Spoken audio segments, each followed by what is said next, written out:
So it happened again. Yep, just last week, police found $568 million worth of cocaine in bananas. Congratulations, it's a drug seizure record.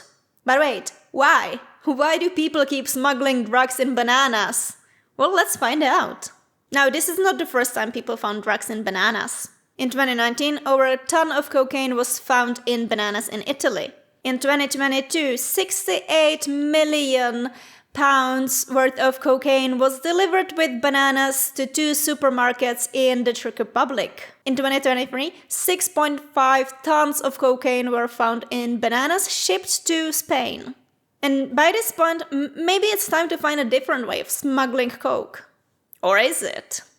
Latin America, especially Colombia, where a lot of cocaine comes from, has great climate for growing plants.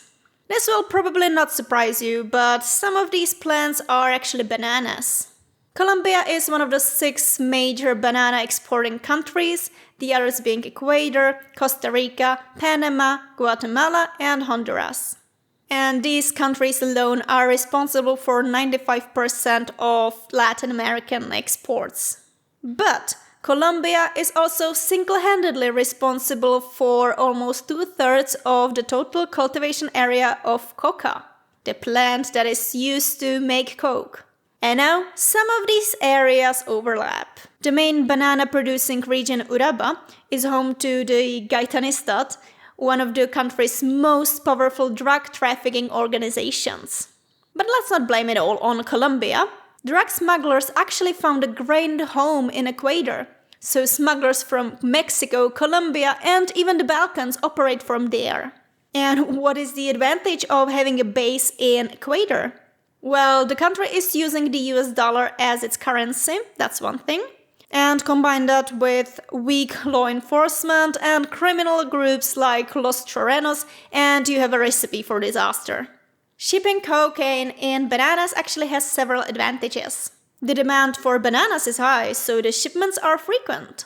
Plus, fruit goes bad quickly, so it has to be pushed through customs quickly. You also have to ship them in refrigerated containers with thick walls, and you can actually stuff these walls with coke. Also, according to Jose Hidalgo, who is the director of the Association on Banana Exporters in Ecuador, the banana industry is actually more vulnerable to trafficking than other exports because of the sheer number of containers it uses. And the funny thing is, some of the people involved might not even know about it.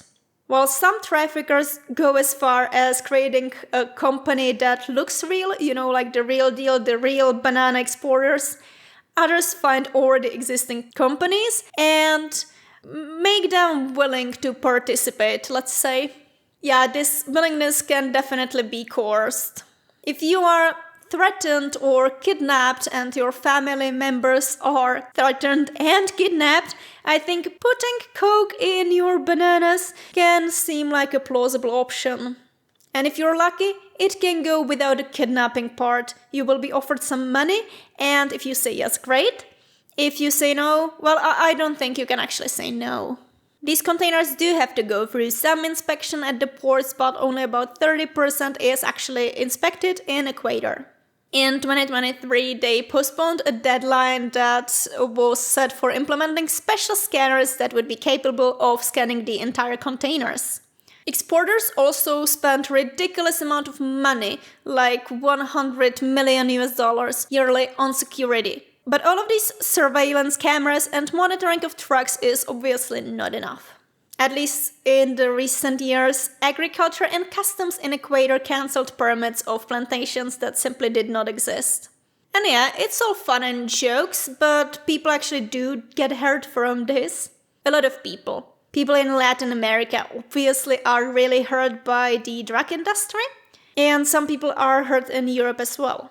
I found a really interesting case in 2019 when the authorities found 400 kilograms of cocaine in some bananas in the Netherlands. A guy was sentenced to almost 20 years in prison for extorting the fruit company De Groot in Hedel, and he sent the company threatening messages. He demanded 2.5 million euros in Bitcoin, And he even went as far as setting off explosives in the homes of the employees. Imagine having to live in fear because the fruit company you work for reported that they found coke in their bananas. It's probably time to find a new job. Now let's read the message, or one of the messages. We hold you and Ben personally responsible for the loss of our trade. You will get a fine of 1.2 million euros. We know a lot about your family. You get 3 days to decide.